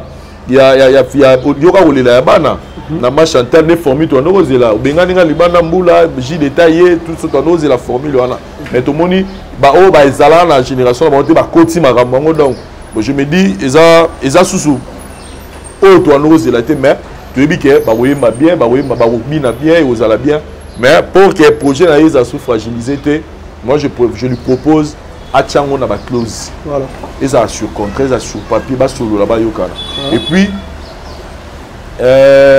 à doser pénom que c'est le problème à doser que c'est le je dirais pas que c'est le hasard c'est le hasard problème pour la faire OK c'est le hasard problème pour la faire oh c'est le ça là pour la faire ça bien dans l'essence na côté de profondeur oh c'est le ça là pour la faire ça bien voilà donc mais na yeb c'est là na biso ba tout total la musique à doser c'est le voilà atikate polémique c'est dans ça dit c'est le aya vendre sa polémique dans le dossier Oyo il y a l'album parce qu'à la fin c'est pas l'album de c'est Léo c'est là combien c'est déjà 500 000 vies c'est bon tu bétélé ma beaucoup au moins moi je le félicite parce que lui au moins il a compris comment au-delà de l'émission il y a TV comment il peut jouir comment il peut profiter na ya mutuna bandal donc ça lié bien 500 000 vies voilà bravo na c'est le truc aussi aux orchestre on va répéter saison on va compter donc ça l'a bien mais on l'a félicité mais dans ça c'est dans ça fait rigolo là que à cause ça c'est le hôtel na marambo à tigre c'est le espace parce que za marambo il y a et puis il y a mis balai à tika c'est trop dire mais à interdire batu ya ngambo na ye omoni mambo esalama na JDT tant JDT ni marque falaza numéro 1 biso tout monde va on JDT sibisaka OK vous comprenez donc même tout le monde peut Bill pas déclarer que ba ko attaquer ba mo finga e bablo mo bon donc c'est un projet oyoyo et une journée au biso to na besoin yo kango donc a mega pe ko bungsa dans organisation et puis si c'est vrai au Mambo Bila Lobby concernant que parce qu'il avait parlé de Fali. Voilà. Est-ce que le projet de dynastie est 5-6 bateaux Vincent Louise il faut être clair maintenant. Est-ce que ça projet pour nous rebondir ça Fali ou pas les sanglants les amis pour nous rebondir ça Fali pour en tout cas on a yebi les amis projet il y a refaire et vivre sous belle époque il y a yoga bolé la bana ya maison mère ah oui ouais randa le bana 13 da nini yala nini machantal yoka kolela ya bana voilà en fait les amis pour nanga selon concept nanga on attend dans on a tout avis que na yoka sous frère cher de poulet dimanga sous na yoka ba JDT na yoka ba c'était ça l'image que nous on a dans notre tête OK on est dans tout le bal tout à l'heure mais ce qui bila roloba que parce que a commissaire qui fallait na conférence de presse na y a moi créé ba problème et que selon Bill pour plaire na faire il faut attaquer Fali c'est comme ça qu'on peut exploiter bango bon moi je dirais seulement ceux qui peuvent calculer en les abongo ceux qui peuvent calculer en les abongo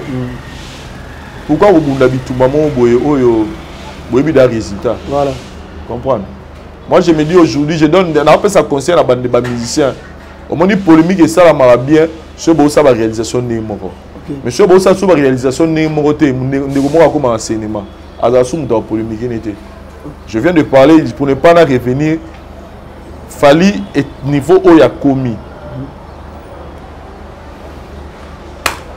Donc, so yo moyen nous na ba bloc wana ba bon de ça ba guerre. Tu vois tout ce que CLE est en train de faire. CLE le fait na profit na ye. Aujourd'hui le nom de CLE est cité et CLE a dans l'actualité. Autant à comme il y a so il na comme peut autant comme bill na comme CLE, c'est le nom de CLE qui est plus cité. Vous comprenez? Mais ceux de wana na wapi na Kinshasa, na communauté na biso congolaise mais so keka libanda wa. Vraiment on a inventé Gims Dadju autant à niveau wana ngo lelo mais tala ba respect ba opesa type wana. Pour dire que les gens important. Tu as focus dans le boulot. Voilà. Fali aujourd'hui, que vous le combattez ou pas, il est déjà fallu. Okay. Il est déjà fallu. Donc, le niveau, il y a à combien de niveau que. Voilà, merci beaucoup. C'est plus important. Voilà, voilà citoyen du ciel, par rapport à Badir et à Bill Clinton, à lobby aussi que le projet Dynastie, ce qui est raté au Bima en 2021, parce qu'il y a un système qui va boire le roi de la forêt dans 4 albums, mais il peut que moi. Ma tata n'a pas de projet à ouvrir en santé. Tandis qu'il y a mon équipe, c'est comme si Barobima Bengra, Bango Bana Wingo Basangani, il y a le roi de la forêt par rapport à ça, tu peux dire quoi? Bon, projet Dynastie serait Bimagi Tezate pour il y a Bill Clinton. Bon, voilà, il n'est pas juste. Voilà. Il n'est pas juste. On est là parmi parmi l'une des raisons et celle que Bayou Kanate. Voilà, je peux accepter. Mais projet Dynastie, un serait Bimate, c'est parce que Sony Azwaki disque et Sony en tant que producteur a préféré qu'au Bimisano Liboso la partie urbaine plutôt que Oyabang. Voilà. Et puis sur l'année même l'émission on a eu mon lobby tout ça là il va voir témoin bah ça jamais nzembu na ba voir témoin bah ça nzembu na ba prise finie non ceci il va voir témoin et d'ara rapport que nini. Alors pour la dossier là moi j'ai retenu 4 problèmes dans 4 soins. Il y a liboso toto lo ba kombo ya wera il y a mi balé pour altanga i komba fali il y a mi ça tout et ça premier il y a contrat na 4 ça pour abwaki ba cri qui destiné à la dynastie na album voilà. C'est là où on revient to revenir plus à ma organisation na professionnalisme na maramna bango so la gena on contrat à la base déjà de to ebibiso musique congolaise nde tambolaka ko ebisa batu lelo bango nyonso baza de ba guéri ba koma ba mature ba viva déjà époque oyo o Tchenzembu na album mais bozumbongo bokaboli na leader ba vivant so la c'est le première fois la musique congolaise musicien à cet album naé au Tchenze Mwatigele Ombom. Mais moi la question que je me pose, est-ce que na maturité ba comme nango lelo ndé ba comme ya guéri ba royalties ba droit d'auteur ya banzemu na olia pour te dire que na album nyonso ba sala c'est l'une des raisons ba kabwana na ba leader na bango zayi que rochano Vita Imana mais Vita Imana na SACEM ils a déclaré au nom de Wera. Tu vois, c'est Wera qui bouffe l'argent. Voilà. Est-ce que le droit d'auteur, il y a Banzembo Bangaba Ndocha, et il y a Kombo, il y a Ferré, tout na Kombo na Bangomoro. Est-ce que Bango peut Bangaba déclarer na Sony Music, tout na ba société de droit d'auteur comme participant à l'album pour balayer peu royalties nango, balayer droit d'accompagnement nango na bani nyona nyonso. Est-ce qu'ils ont négocié tout ça? Voilà. Moi je pense que na niveau na bango qu'on négocie na terme gars ya bon moi la maille na bengi binoboya alors, par là, je peux rejoindre quand même Lacoste. Voilà. Naebi, idée naezagini tétan à Tindaki, Ferré a contacté bureau, naebi idée. Mais là, quand même, je peux le rejoindre parce que il faut quand même ba clause, artiste miné ne bongo.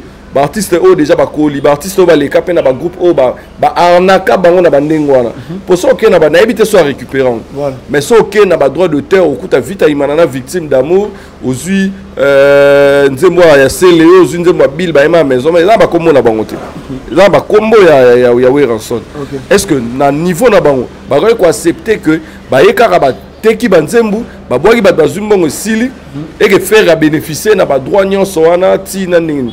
Voilà. Alors, deuxième chose, Cri et Out, ils sont destinés à dynastie, à Boatia, on a se retrouvé sous manque à professionnalisme. Voilà. Tout le monde a vu Nabiso Ale Makaba, à Tchabanze Moumoussou, à Wengi, à Tchabanze Pilo Face. tout le monde a un artiste international belé banzembu oyo ache to ba parti banzembu oyo tout le monde a même na zone par exemple mo ba balinga o to lo bara fali et ana parti moko ya nzembu afali ayimba na lincha aya un album na contrôle a changope na nzembu na ketchup tu vois ça dérange quoi et puis ngala le générique ya Bill ba cri au Bill la bois qui aux destiné la dynastie biso pe to ki ngota na extrait dynastie au ba cheli biso et ça dynastie ba cheli biso cri on est na générique habilité ouais à grand prêtre Luambo ils ont générique habilité tu vois mais bon ba le biso que non ils ont l'une des raisons yé comment a ko cha a PCP ba argument abi bon ba ça que ici qui projet ngo argument ou pas ils ont manque à professionnalisme. Voilà. Troisième chose les Cambavier Ouira bon moi dans peut-être partagé. Ok. Sur la Bill Clinton, au bois qui crie, dans le studio, bah corriger bango toujours. Sur les master tout balobi que on a besoin, bocha combo, ya oui raté place haut. À quoi politique, à l'ukine mususu, ya au sala. Voilà.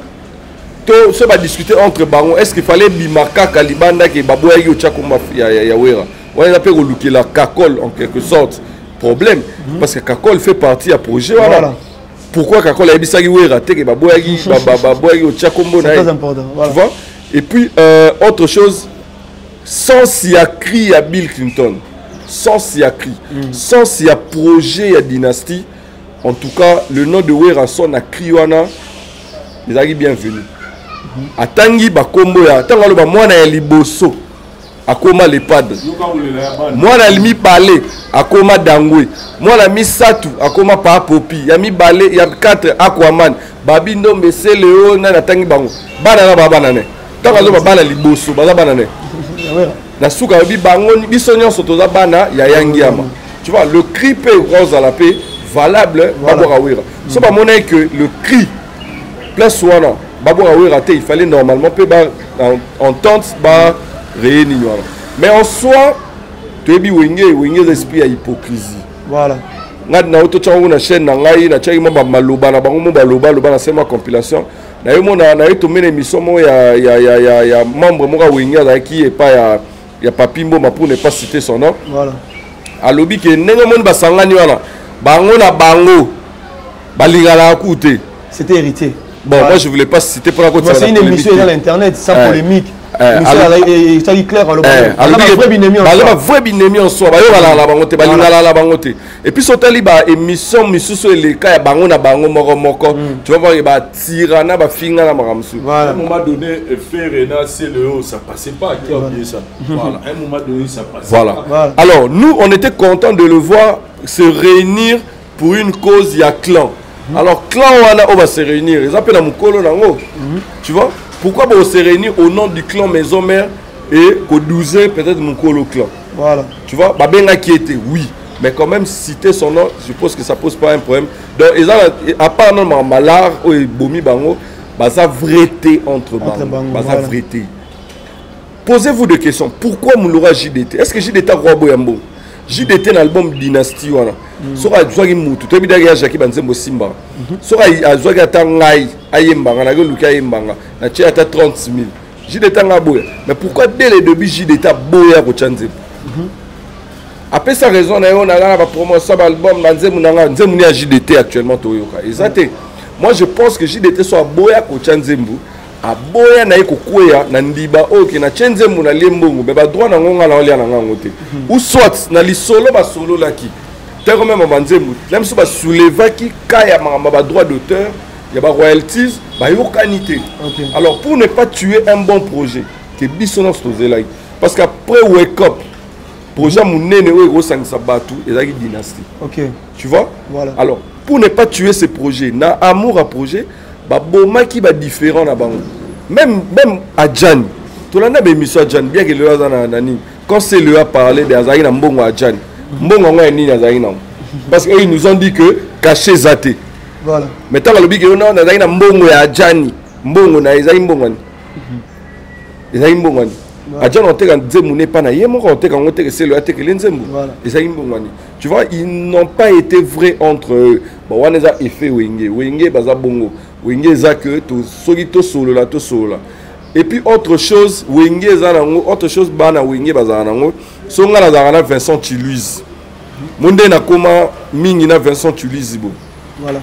Sauf Vincent Chiluiz a bebani na Alvin. Alvin a la chaîne nae. Moronga la rôle kara na salle mission na Alvin. Vincent Chiluiz a affiné linga bouton. Voilà. À mon droit traite. Et ça la bête dans les solo il y a Vincent Tekuna a affiné linga bouton. Papa, quand c'est le 10, ils appellent cop hein. Ils appellent cop. Musique et ça vie na bango. Voilà. Sogi qu'est-ce qui empêche que artiste a beti featuring na Ferry a sapé featuring na Fali. Voilà, parce que ça empêche. Gali Garvey album nae, aza featuring il y a Vieux Quadra, aza featuring il y a Hiro. Est-ce que qu'est-ce qui empêche que Gali Garvey album nae aza featuring il y a Wata, aza featuring à Ferry, aza featuring à Fali, aza featuring à Kofi, ça dérange quoi les artistes au Bayoyemba. Les a projet là-bas. Voilà. Les a projet là-bas mais bon bah comme ça ngo, so nga déjà na featuring na yo, toi na studio, to yemba. Ce qui a yo qui que yo peut aussi featuring na voisin na ngai projet ngana na finian. Pourquoi? Voilà. C'est le manque qui a professionnalisme et le réseau boma. Et le réseau boma clan wana, bah excusez-moi, clan wana dans la manque qui a professionnalisme, manque qui a organisation. Bah s'organiser qu'ils arrêtent de tirer une seule personne. La personne est en train de s'envoler. Azo kende likolo. Voilà. Bino boza boti kalara na ba kwak et puis c'est un clan oh na habité ata to kola na ba famille nyango ba so na raba on na ba hein bo sangana te ata bo sangani 10 minutes bo komi bien wera lobelo mo boye bonne ba saka les marquis. Je me souviens dans l'émission dans l'antenne A mais même te soucieux dans la mawera mais j'ai encore l'image de cette émission pour le là ba tuna wera loba bo lobi. Bah oui mais là on était au Panzana mais il va petit nanga oui oui à Lubango à la table borsalino bah genre il y a ba chapeau avec un panti oui oui à Lubango là ta chemise moi pembe après là bien il va petit nanga bah oui mais là on était au Panzana bah donc merci beaucoup c'est toi dit je pense que tout le bien belé TV za pengonga mais par rapport il y a ba dur il y a parce qu'il y a des commentaires d'émission Bill Clinton vite fait pour la s'appeler comme Nasuka est-ce que faire rigolo être avec CLEO n'est pas si jalousie il y a Bill Clinton parce que ma commentaire est belé qui peut bon c'est Bill Abimi jaloux parce que faire rigoler tout le temps avec CLEO et puis même ce qu'on rejoindre Vincent tu dis le baquet à de faire il faut à calmer pénal CLEO vite fait bon Vincent son ABC faire à calmer CLEO c'est pas par rapport à fréquentation voilà. C'est par rapport à ma propos na ma émission ma sortie médiatique mais par rapport à fréquentation nous tous tu es que tu es humain, tu es que à ta bokanga maradis, boba pire, deux, baba nos alara ming. Biso même na clique na biso entre nous et comme la biso. Mais boti jalousie pas bilté. Ah, serait boti jalousie pas né c'est quand même un peu faible. Voilà. Ben, mais moi ce que j'ai entendu et pas à Bill, c'est même pas par à part non ni battre na ming, j'ai entendu que Bill Clinton a lobby faire à benga même pas. Okay. Même pour ces projets à Bengara été, même pour la texte à texte à été, c'est plus point où Taraming et pas Léo, tu vois. Et puis Regan a les choses à que où il a accepté que non, bah on va la considération té, bah on tout clan Mobimba, bah salaki, bah vidéo, bah message de vidéo pour na faire étant dans la prison, mais à la sortie de la prison faire à remercier Kassé Léo. OK. Nanzembu, à remercier Kassé Léo. Voilà. Bon, voilà en quelque sorte. Ça peut aussi créer une frustration. Moi, j'appelle pas ça jalousie. Voilà. Mais en frustration. Même des tous amis bisoniens ceux qui namona qui Vincent Bengara mingi Alvin. Mais nga ceux qui Bengara na émission faut pas utiliser Daryl. Et quoi il peut frustrer ngai. Tu vois mais gros ta jalousie. Jalousie ba toi bota mingi jalousie ma bongo. Vous c'est là ba toi. Bon, c'est que sûr évidemment la guerre qui entre deux personnes.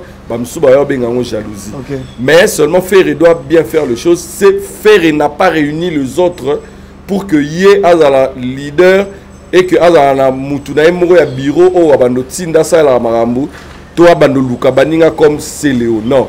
Mais Ferré a réuni ça pour que à chaque fois qu'il y a un avancement ou un changement dans le projet, il ne faut pas bien D'ailleurs, le mieux serait so ba salaire ta groupe WhatsApp ba publier attaque na lelo ton séance studio lobby to ça là ba discuter ensemble mais en les entendant tu sens qu'ils ne discutent pas ensemble sur ces projets. Voilà. Le maître du projet artistiquement c'est peut-être Ferré et Michel Bass. On est dans un studio, on travaille. Mais les autres sont là, on les appelle. Il y a un Yaka, tu vois. Donc, il y a ce côté sincérité, la vérité. Mais fréquentation à Ferré, na Céléo, c'est la vie. Vie est bongo. Il y a toujours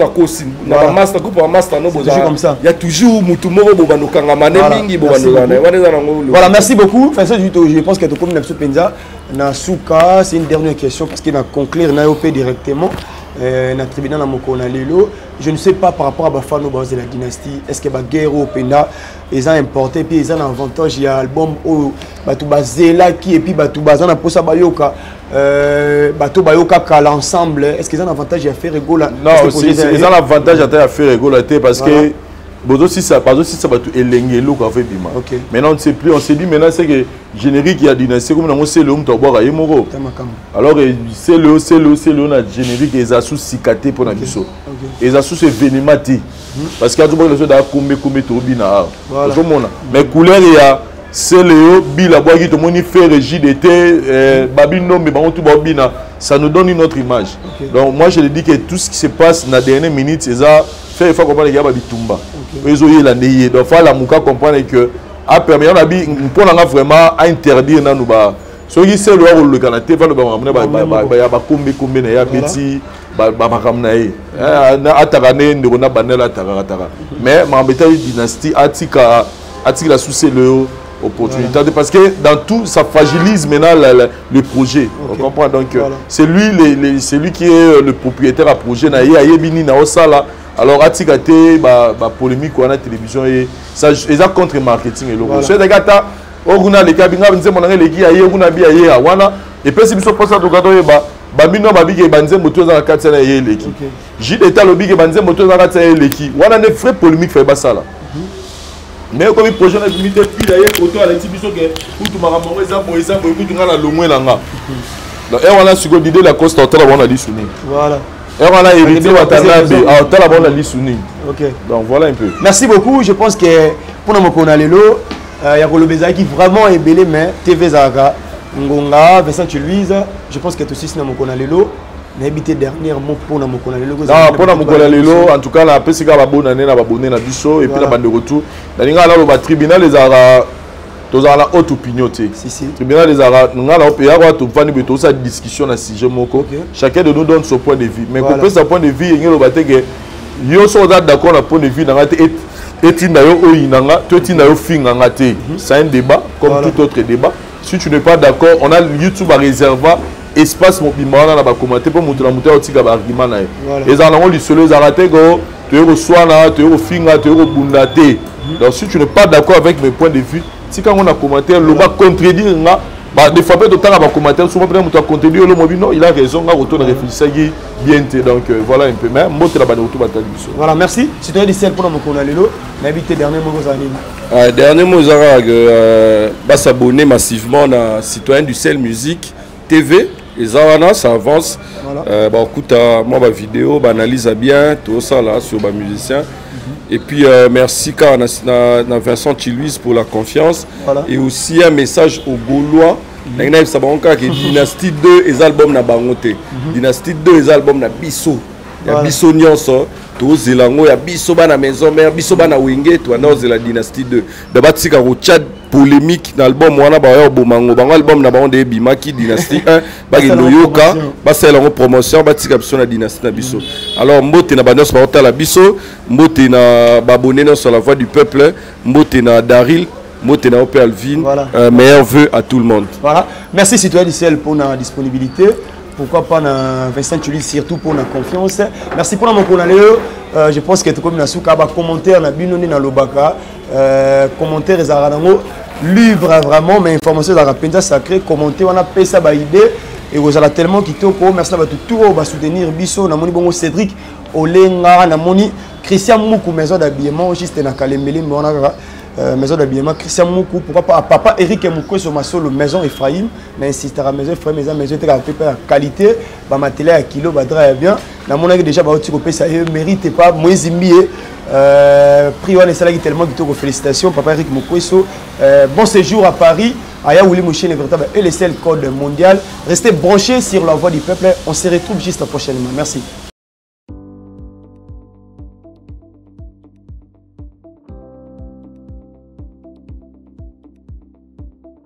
Mbotena biso bandeko, ngai docteur Pichu Tondele, dans la pharmacie et la formation, dans une formation à l'université à Kinshasa, dans la faculté de pharmacie, et puis dans le master na niveau ya université Marien Ngouabi, puis na niveau ya Canada, na transformation des agro-ressources et puis préparation de cosmétiques thérapeutiques naturelles.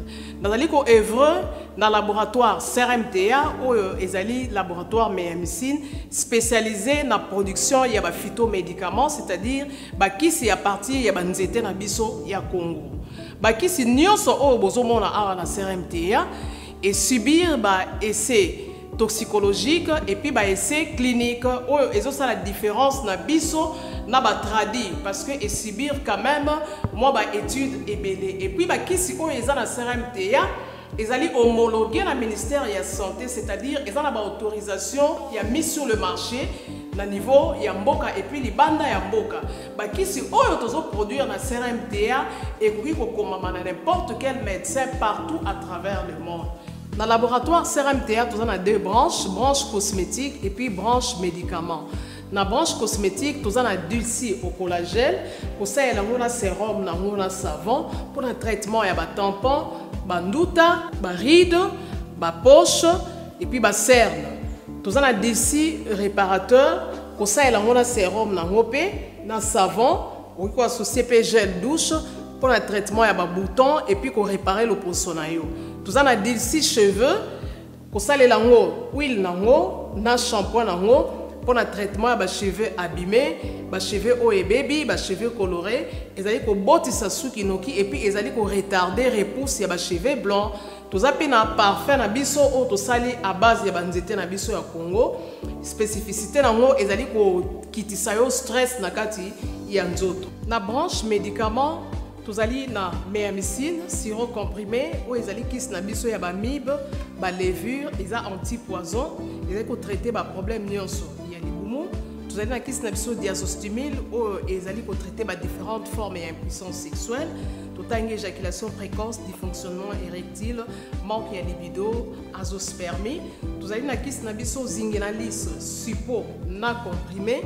Vous allez traiter différentes formes, il y a hémorroïdes internes et externes, ils allez régulariser le cycle, il y a maman, vous allez kiss nabiso sensifos, vous allez kiss il y a malaria, présenté sous forme de sirop comprimé, vous allez kiss nabiso méamycine crème, vous allez traiter différentes formes, il y a maladie, il y a ploposo, mycose, c'est la na makolo ya bana mibali, maladie empêchement palata et pas ya bana, na maladie msou ya loposo, vous allez na diazolex, ils allez traiter différentes douleurs rhumatismales, douleurs ya mokongo, paiement, allergie au pollen, ils allez pommade tongoli kombo ya papa na biso tondele diazolo, tous allez na médecine crème ndenge na tamaki, tous allez na allium, où ils allez kiss na biso ya tension, ils allez pour traiter hypertension, tous allez na borex, où ils allez ko bombisa système ya papa, ils allez ko komisa yango mulai pe monene.